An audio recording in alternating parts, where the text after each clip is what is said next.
When I say all weather, I think all sectors have got their ups and downs in terms of prices. My definition of all weather is if there's a storm, they come out the other end intact and not sunk. So I would say the healthcare sector is the most obvious all-weather sector. And the reasons for that are simple. Healthcare is something we all value. We all want to live healthy, happy, contented and long lives. So it's a superior good. And technology and innovation are always coming up with new ways of extending our health, happiness and lifespans. So that's a sector where you've got some really strong, powerful dynamic trends which drive that forward going over time and makes a lot of sense to me. So that's one sector where I think it's all weather. There could be other sectors like building materials which are more cyclical, but hey, housing is a superior good as well.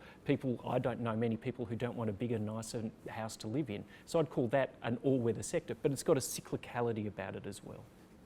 Some of the stocks which we think are really interesting and continue to be interesting are things like the radiology sector, because that's really at the forefront of some of the technology and advancements that are driving some value growth. In terms of radiology, what you're getting is artificial intelligence, creating a lot greater efficiency in the way scans are diagnosed.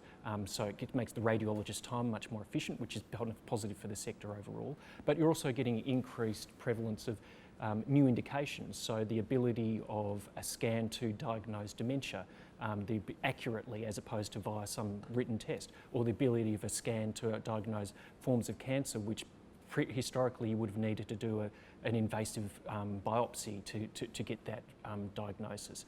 Those are the things where you're getting fantastic efficiency and fantastic growth in the scope of the market due to the technological innovation. The way we address it is we choose carefully, the way we address the risks of a microcap healthcare stock, we think is choose carefully the point at which you choose to invest. So if someone comes to you and says, I've got an idea for a diagnosis for cancer based upon an expression of one gene, but it's unproven yet and I haven't done any clinical trials, it's just an idea, that's pretty early stage and we're probably not going to invest in that because it's unproven.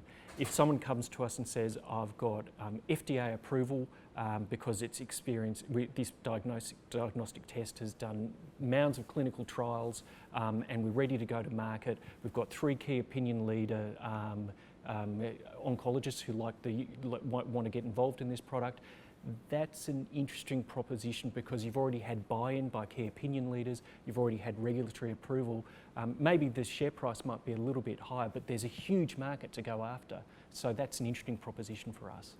So thinking about a small microcap stock, which is at an early stage, which we think's got some fantastic potential. There's a company called Pivotal Systems, which is actually based in California. The company actually creates a gas control monitor which is used by big microchip manufacturers or semiconductor manufacturers. It's a fascinating step up in technology because it's bringing more smarts to the way in which these gas flows are monitored and controlled in this incredibly intricate space which is making semiconductors where the physics is just phenomenal. They are at an early stage, but they have started to get I guess buy-in from the big tool manufacturers, the Lam researchers, the ASMLs, who are agreeing to use their product on their massive semiconductor chip lines. And we're talking about $10 billion fabrication factories.